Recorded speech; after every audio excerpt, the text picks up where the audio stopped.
नमस्कार। मन की आवाज़ चैनल में आपका स्वागत है। हमारी आज की कहानी है ईश्वर का न्याय।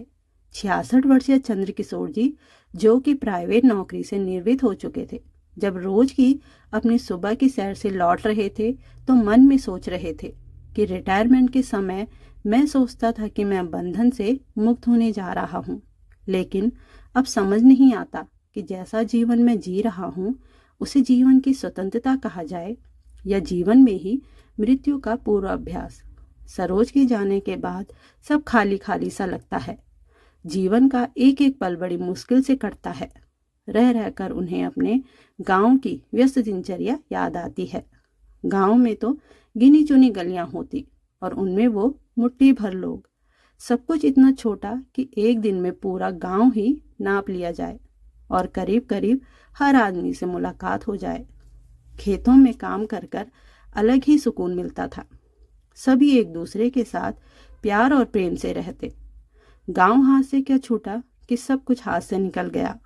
शहर में आने से पहले चंद्रकिशोर जी अपनी पत्नी सरोज और इकलौते बेटे आदित्य के साथ गांव में ही रहते थे, परंतु आदित्य को उच्च शिक्षा दिलवाने के लिए उन्हें शहर का रुख करना पड़ा, जहां उन्होंने अपनी छोटी सी नौकरी से अपना खुद का मकान खरीद लिया। उच्च शिक्षा पाने के बाद आदित्य नौकरी के लिए विदेश चला गया। सब कुछ ठीक ही तो चल रहा था। सरोज जी और चंद्रकिशोर जी दोनों एक दूसरे के लिए काफी थे।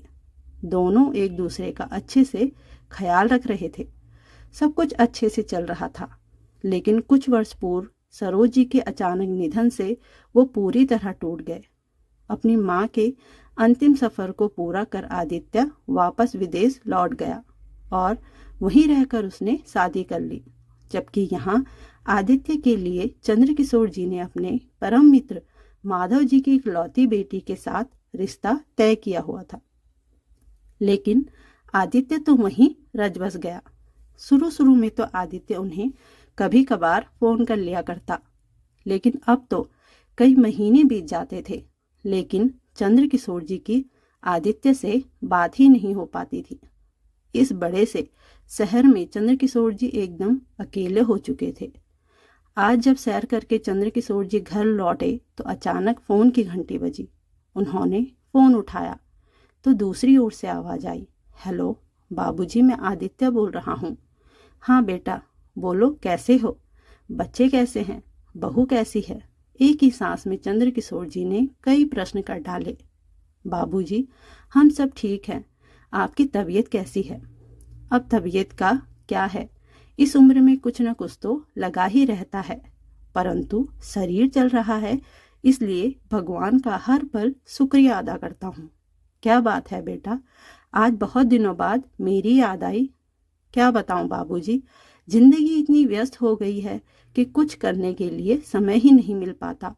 बहुत दिनों से सोच रहा था कि आपको फोन करूं, परंतु किसी न किसी काम में व्यस्त हो जाता था। ये बात तो तुमने सच कही बेटा। जैसे जैसे जिम्मेदारियां बढ़ती है, व्यस्तता और भी ज्यादा बढ़ जाती हैं। बाबूजी, मैं आपसे एक बात कहना चाहता हूँ। कहीं आप बुरा तो नहीं मानेंगे? कहो ना बेटा, बुरा मानने वाली क्या बात है? बाबूजी, मैं सोच रहा था कि आप वहाँ भारत में बिल्कुल अकेले हैं। अब आपकी तबीयत भी ठीक नहीं रहती और हम लोगों का तो आपको पता ही है कि हमारा कभी कभार ही भारत आना हो पाता है। इसलिए यदि आपको ठीक लगे तो आप हमारे साथ कनाडा आ जाइए। यहाँ आपके दोनों पोता पोती भी आपका साथ पाकर खुश हो जाएंगे और आपका समय भी सुखपूर्वक कट जाएगा। यहाँ मुझे आपकी चिंता सताती रहती है। यदि आप यहाँ आ जाएंगे तो हम लोग भी आपकी ओर से निश्चिंत हो पाएंगे। चंद्रकिशोर जी को बहुत अच्छा लगा। वे सोचने लगे कि सरोज होती तो शायद मैं कभी कनाडा जाने के लिए ना मानता, लेकिन अब तो अकेले रहते हुए ऐसा लगता है कि कहीं ऐसा ना हो कि किसी दिन अचानक मेरी आंख बंद हो जाए और मेरा बेटा मेरी अर्थी को कंधा देने भी ना पहुंच पाए। यह सोचते हुए चंद्रकिशोर जी ने अपने बेटे को अपनी सहमति दे दी। फिर आदित्य बोला, बाबूजी, अब आप यहाँ हमारे पास आ जाएंगे तो वहाँ के मकान की अब कोई ज़रूरत नहीं है, इसलिए उस मकान को बेचने के लिए लगा दीजिए। मकान को बेचने की बात सुनकर चंद्रकिशोर जी कुछ हैरान हो गए, क्योंकि इस मकान के साथ उनकी पत्नी की मीठी यादें जुड़ी हुई थी। परंतु बेटे की बात भी सही है कि अब इस मकान में वापस कौन आएगा। यह सोचकर उन्होंने मकान बेचने के लिए हाँ कर दी और अगले दिन ही न्यूज़पेपर में मकान बेचने के लिए विज्ञापन दे दिया। कुछ ही दिनों में मकान का सौदा हो गया। करीब 1 महीने बाद आदित्य भारत आया। आदित्य ने मकान के पैसों का लेन देन संभाल लिया और चंद्रकिशोर जी ने जो रकम बैंक में रखी हुई थी उसका भी ड्राफ्ट बनवाकर कैश करवा लिया। और सारी संपत्ति बेचने के बाद अब वे लोग कनाडा जाने के लिए बिल्कुल तैयार थे। अगले दिन सुबह उन्हें निकलना था। जिस मकान को उनकी पत्नी ने इतने शौक से बनवाया था, आज वो उस मकान को बेचकर और यहाँ से जाते वक्त उनका मन भारी हो रहा था। निश्चित समय पर आदित्य और चंद्रकिशोर जी एयरपोर्ट पहुंच गए। आदित्य ने चंद्रकिशोर जी से कहा, बाबूजी, आप यहाँ रुकिए, मैं सभी फॉर्मेलिटी पूरी करके आता हूँ। आप यहाँ से कहीं मत जाइएगा। चंद्रकिशोर जी वहीं बेंच पर जाकर बैठ गए। उनका मन अपने अतीत में खो गया। एक एक कर उनकी जिंदगी के पन्ने खुलने लगे। सरोज और वो अपने बेटे आदित्य की खातिर ही तो गांव छोड़कर शहर में आए थे। चंद्रकिशोर जी ने अपनी पत्नी सरोज से कहा था कि क्यों न हम किराए के मकान में रह ले, परंतु सरोज जी तैयार नहीं थी और कहने लगी, छोटा ही सही लेकिन खुद का मकान जरूरी है जी। आगे आदित्य के लिए भी तो हमें जोड़ना है और फिर बुढ़ापे में कहाँ कहाँ किराए के मकान में फिरते रहेंगे। अपने सबसे खास दोस्त माधव की मदद से एक छोटा सा घर शहर में लिया, जिसे बड़े प्यार से सरोज जी ने सजाया। पूरे मन से घर की सजावट करती थी। सरोज जी की धीरे धीरे तबीयत ठीक न रहने की वजह से घर की साफ सफाई करने के लिए एक काम वाली बाई को रख लिया था। अचानक चंद्रकिशोर जी का ध्यान भंग हुआ। उन्हें लगा कि काफी देर हो चुकी है। आदित्य अभी तक चेकिंग करके आया नहीं था। चंद्रकिशोर जी ने कनाडा जाने वाली फ्लाइट के काउंटर पर जाकर पूछा, मैडम, मेरा नाम चंद्रकिशोर शर्मा है। मेरे बेटे का नाम आदित्य शर्मा है। हमें कनाडा जाने वाली फ्लाइट पकड़नी है। मेरा बेटा चेकिंग करने के लिए आया था, पर वह मुझे कहीं नजर नहीं आ रहा। चंद्रकिशोर जी की बात सुनकर काउंटर पर कार्यरत एक महिला ने यात्रियों की लिस्ट देखकर बताया, जी हाँ, आदित्य शर्मा नाम का एक यात्री यहाँ आया था, लेकिन आपका नाम लिस्ट में नहीं दिख रहा है और कनाडा जाने वाली फ्लाइट को निकले करीब आधा घंटा हो चुका है। महिला की बात सुनकर चंद्रकिशोर जी की हैरानी का कोई ठिकाना ना रहा। परंतु मैडम, मुझे भी कनाडा जाना था। मुझे लिए बिना फ्लाइट कैसे निकल गई? अंकल जी, जितने भी यात्री उस फ्लाइट में जाने वाले थे सभी चले गए। कोई भी यात्री छूटा नहीं है। अगर कोई यात्री सही समय पर नहीं पहुंचता है तो हमारी ओर से घोषणा की जाती है। तो क्या मेरा बेटा मुझे छोड़कर कनाडा चला गया? इसका मतलब उसने मेरा टिकट लिया ही नहीं था। ऐसे कैसा कर सकता है आदित्य? चंद्रकिशोर जी की आवाज कंपाने लगी थी। ये कैसी जालसाजी करी मेरे बेटे ने मेरे साथ? चंद्रकिशोर जी के पैरों तले जमीन खिसक गई। अपना सर पकड़ कर धम से वहीं बेंच पर बैठ गए। सोचने लगे, सरोज मुझे हमेशा कहती थी कि बुढ़ापे के लिए हमें कुछ बचाकर रखना चाहिए, लेकिन मेरा एक ही जवाब होता था, ले देकर आदित्य ही तो हमारा इकलौता बेटा है। यदि हम उसकी सुख सुविधा का ख्याल नहीं रखेंगे तो कौन रखेगा? उसकी विदेश की पढ़ाई करने की जिद के लिए न जाने कितने पापड़ बेले थे मैंने, कितनों के आगे पैसों के लिए हाथ फैलाया था। मन में बस मेरे बेटे की बात पूरी करने की धुन सवार थी। इस बात को लेकर अपने छोटे भाई समान दोस्त माधव से भी मेरी लड़ाई हो गई, क्योंकि उसका कहना था कि जब सामर्थ्य नहीं है तो विदेश क्यों भेज रहे हो? क्या अपने देश में पढ़ाई नहीं होती? क्या यहाँ के बच्चे नौकरी नहीं लगते? अपने दोस्त की बातों से बहुत दुख हुआ था उस समय मुझे। तभी से हम दोनों दोस्तों के बीच भी कटुता आ गई थी। परंतु यदि देखा जाए तो उसने कुछ भी गलत नहीं कहा था। जिस बेटे के कारण मैंने अपने भाई समान दोस्त से भी संबंध तोड़ लिया था, आज वही बेटा मुझे ऐसे समय में बेसहारा छोड़कर धोखा देकर चला गया, जिस समय में मुझे उसके सहारे की सबसे ज्यादा जरूरत थी। सिक्योरिटी कर्मचारी की आवाज सुनकर चंद्रकिशोर जी का ध्यान टूटा। कर्मचारी उनसे पूछने लगा, सर आपको कहाँ जाना है? मैं देख रहा हूँ आप काफी समय से यहीं बैठे हुए हैं। बेटा मैं कहाँ जाऊँगा, मेरा तो कोई ठिकाना नहीं रह गया। मुझे तो अपने बेटे के साथ कनाडा जाना था, लेकिन वह तो मुझे छोड़कर चला गया। अब मेरी किस्मत मुझे कहाँ ले जाएगी मुझे नहीं पता। इतना कहकर चंद्रकिशोर जी पास रखे बेंच का सहारा लेते हुए खड़े उठे। दुखी दिल से वह एयरपोर्ट से बाहर निकल आए और सोचने लगे, अब कौन मुझे सहारा देगा? आदित्य ने तो घर भी न रखा और न पैसे। इस मुसीबत की घड़ी में कहाँ जाऊं? चंद्रकिशोर जी ना जाने क्या क्या सोच रहे थे। बेटे के इस हरकत से चंद्रकिशोर जी पूरी तरह टूट चुके थे। दर दर की ठोकरें खाते हुए चंद्रकिशोर जी सड़कों पर चले जा रहे थे कि तभी वो किसी कार से टकरा जाते हैं और बेहोश हो जाते हैं। जब आंख खुलती है तो वो अपने आप को सुंदर सजे धजे घर के बिस्तर पर पाते हैं। सामने देखते हैं कि उनका भाई समान दोस्त माधव खड़ा होता है। माधव को देख उनके सब्र का बांध टूट पड़ता है और वो फूट फूट कर रोने लगते हैं।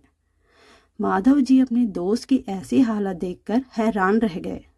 माधव जी ने चंद्रकिशोर जी को गले लगा लिया और उनसे इस हालत का कारण पूछा, परंतु चंद्रकिशोर जी बोलने की हालत में नहीं थे। उनकी आंखों से अविरल अश्रुधारा बहती जा रही थी। माधव जी तुरंत पानी का गिलास चंद्रकिशोर जी को पकड़ाते हुए बोले, चंद्रकिशोर आखिर बात क्या है? तुम इस तरह क्यों रो रहे हो? और यह क्या हालत बना रखी है तुमने?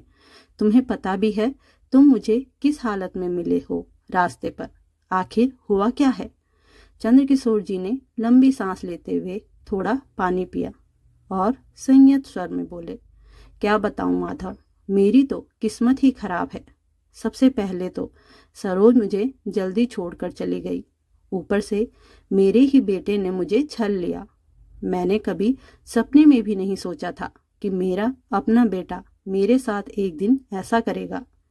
तुम साफ साफ बताओ चंद्रकिशोर, यूं पहेलियां मत बुझाओ। तो चंद्रकिशोर जी ने सारी घटना उनके सामने बयां कर दी। माधव जी ने गहरी सांस लेते हुए उनकी एक एक बात को ध्यानपूर्वक सुना और बोले, ये कैसी विडंबना है दोस्त। तुमने अपने बेटे को पढ़ाने लिखाने से लेकर विदेश भेजने तक अपना सब कुछ दांव पर लगा दिया और इस बेटे ने आज तुम्हारे साथ ऐसी नीच हरकत की है। क्या इसी दिन के लिए माँ बाप अपने बच्चों को पाल पोस कर बड़ा करते हैं? कितने स्वार्थी हो गए हैं आजकल के बच्चे। माधव, अब मेरी समझ में कुछ नहीं आ रहा। मैं कहाँ जाऊं? इस उम्र में तो मुझे कोई नौकरी भी नहीं मिलेगी, न मेरे पास पेंशन है। अपने घर में जो किराएदार थे उससे जो किराया मिलता था उसी से मैं अपना गुजर बसर कर लेता था, लेकिन अब कोई रास्ता मुझे नजर नहीं आ रहा। अब इस मतलबी दुनिया में रहने का मन नहीं करता। भगवान मुझे उठा क्यों नहीं लेता? मैं अब जीना नहीं चाहता हूँ माधव, लेकिन ये सांस टूट भी तो नहीं रही है। कुछ समझ नहीं आता मुझे क्या करूं मैं। मुझे वहीं सड़क पर मरने के लिए क्यों नहीं छोड़ दिया माधव? चंद्रकिशोर जी बेटे के दिए हुए दर्द से तड़प रहे थे। यह क्या कह रहे हो चंद्रकिशोर? आत्मसम्मान से सर उठाकर जीने वाला इंसान आज मर जाने की बातें कर रहा है। इस घर को भी अपना समझो। अपनी इकलौती बेटी की मैं शादी कर चुका हूँ और जब से सुधा गई है मैं भी अकेला हो गया हूँ, और अब तुम आ गए हो तो दोनों का समय अच्छे से गुजर जाएगा। अभी तुम खाना खाओ और आराम से सो जाओ, हम सुबह बात करते हैं, कहकर माधव जी चले गए। अपने दोस्त की बातें सुनकर चंद्रकिशोर जी को कुछ सहारा हुआ, परंतु वे उन पर बोझ नहीं बनना चाहते थे, इसलिए वे अभी भी परेशान थे। अगली सुबह माधव जी और चंद्रकिशोर जी सुबह की चाय पीते पीते बातें कर रहे थे कि एक लड़का आता है और माधव जी से कहता है, सर आज क्या काम करना है बता दीजिए। तुम चलो मैं आता हूँ, कहकर माधव जी उसे जाने को कहते हैं और चंद्रकिशोर जी से कहते हैं, मैं अभी आता हूँ, तुम आराम करो। चंद्रकिशोर जी ने देखा कि माधव जी अपने घर के पीछे वाले आंगन में बहुत सारे पेड़ पौधे लगाए हैं और वहीं दूसरी ओर कंपोस्ट बनाने का काम भी चल रहा है। ये सब देखकर चंद्रकिशोर जी के मन में कुछ ख्याल आया और जब माधव जी घर आए तो उन्होंने उनसे कहा, माधव एक बात तो बताओ, क्या मैं भी ये काम कर सकता हूँ? घर पर बैठे बैठे अपने बेटे के बारे में सोचकर परेशान होने से तो अच्छा है कि मैं किसी काम में व्यस्त हो जाऊं। उनकी बात सुनकर माधव जी बोले, क्यों नहीं चंद्रकिशोर, और तुम्हें तो खेती का अनुभव भी है जो अब तुम्हारे यहाँ काम आएगा। आजकल तो इन चीज़ों की बहुत डिमांड है, बाहर जाकर नौकरी करने की भी ज़रूरत नहीं है, तुम यहीं से बहुत अच्छा काम कर सकते हो। कुछ ही समय में चंद्रकिशोर जी ने नर्सरी और कंपोस्ट बनाने का काम अच्छे से सीख लिया। अब उन्हें यहाँ से अच्छे खासे पैसे मिलने लगे।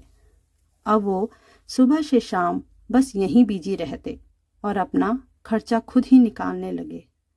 अब उन्हें जीने का मकसद मिल गया था। वे पहले से ज़्यादा चुस्त और तंदुरुस्त रहने लगे थे। अब वह अपनी जिंदगी से संतुष्ट थे। अब जैसे जैसे उनके पास भी पैसे आते गए वैसे वैसे उन्होंने अपना बिजनेस फैलाना शुरू कर दिया। धीरे धीरे माधव जी और चंद्रकिशोर जी ने नर्सरी के लिए और भी जमीन खरीद ली। धीरे धीरे उन्होंने साग सब्जियों का कारोबार भी शुरू कर दिया। धीरे धीरे कई एनजीओ भी उनके साथ में जुड़ने लगे। धीरे धीरे उनकी लोकप्रियता बढ़ने लगी। देश विदेश में भी उनके उत्पादों का आदान प्रदान होने लगा। चंद्रकिशोर जी ने धीरे धीरे कृषि की क्लासेस भी लेनी शुरू कर दी थी। लेकिन कहते हैं ना, कर्मों का फल तो मिलकर रहता है, आज नहीं तो कल, इस जन्म में नहीं तो अगले जन्म में। आदित्य ने जो धोखा अपने पिता के साथ किया था, फिर उस धोखे के फल से वह कैसे बच सकता था। जिस बिजनेस को खड़ा करने के लिए आदित्य ने पिता के पैसे धोखाधड़ी से हथिया लिए थे, वो बिजनेस पूरी तरह से डूब गया था और अब उसे विदेश में कहीं नौकरी भी नहीं मिल रही थी। आखिर विदेशी धरती में बिना पैसे के कितने दिन तक रहते। बहुत मुश्किल से टिकट के पैसे कर वह परिवार समेत भारत लौट आया। यहाँ पर अपने लिए छोटी मोटी नौकरी ढूंढने लगा और किराए के एक छोटे से कमरे में रहने लगा। एक दिन जब उसने अखबार उठाकर देखा तो अखबार में अपने पिता की फोटो देखकर हैरान रह गया। माधव जी और चंद्रकिशोर जी के चर्चे पूरे अखबार पर छाए हुए थे। यह सब देखकर आदित्य को अपनी आंखों पर विश्वास नहीं हो रहा था। जिस पिता को उसने दर दर की ठोकरें खाने के लिए छोड़ दिया था, आज वह अपने दम पर अखबारों में छाए हुए थे। आदित्य अपनी पत्नी के साथ अपने पिता से मदद मांगने के लिए तुरंत उनके घर पर पहुंचा। जब वे दोनों अंदर गए तो गार्ड के पूछने पर उन्होंने बताया कि उन्हें चंद्रकिशोर जी से मिलना है। गार्ड उन्हें ऑफिस में बिठाकर चंद्रकिशोर जी को बुलाने चला गया। जैसे ही चंद्रकिशोर जी आए, आदित्य उन्हें देखकर हैरान रह गया। जिस पिता के चेहरे पर उसे कभी बेबसी और लाचारी नजर आती थी, उनके चेहरे पर आज आत्मविश्वास की चमक थी। चंद्रकिशोर जी के आते ही आदित्य उनके पैरों पर गिरकर रोने लगा। चंद्रकिशोर जी अपने बेटे को इस तरह अचानक आए देखकर हैरान रह गए। तभी आदित्य बोला, बाबूजी, मुझे माफ कर दीजिए। मैंने धोखे से आपका घर बेचकर और आपके सारे पैसे लेकर आपको दर दर की ठोकरें खाने के लिए आपको अकेले छोड़कर चला गया, लेकिन इसकी सजा ईश्वर ने मुझे दे दी है। अब मुझे आपका ही सहारा है। आदित्य की बात सुनकर चंद्रकिशोर जी बोले, बेटा, शायद तुम भूल गए कि अपने कर्मों की सजा हमें यहीं भुगतनी पड़ती है, और जहां तक बात रही मेरे माफ करने की, तो उसके लिए मैं तुम्हें कभी माफ नहीं कर सकता। तुमने एक बूढ़े पिता का विश्वास तोड़ा है, उसको छला है। मुझे इस तरह बेसहारा छोड़कर जाने से पहले तुमने मेरे बारे में एक बार भी नहीं सोचा कि तुम्हारा बूढ़ा बाप कहाँ जाएगा, कहाँ रहेगा, क्या खाएगा।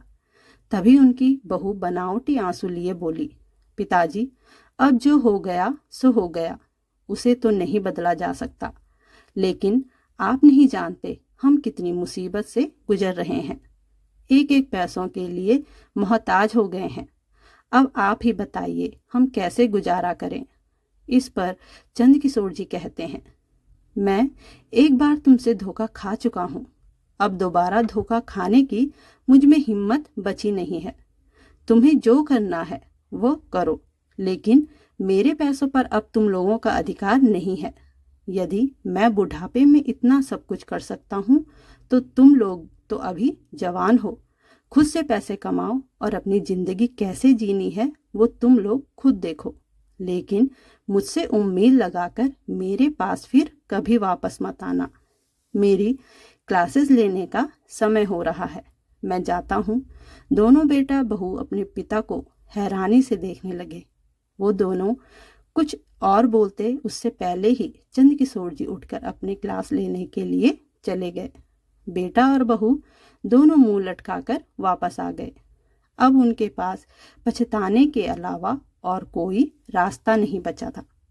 धन्यवाद दोस्तों। कहानी पसंद आई हो तो कमेंट, लाइक, चैनल को सब्सक्राइब जरूर करिएगा।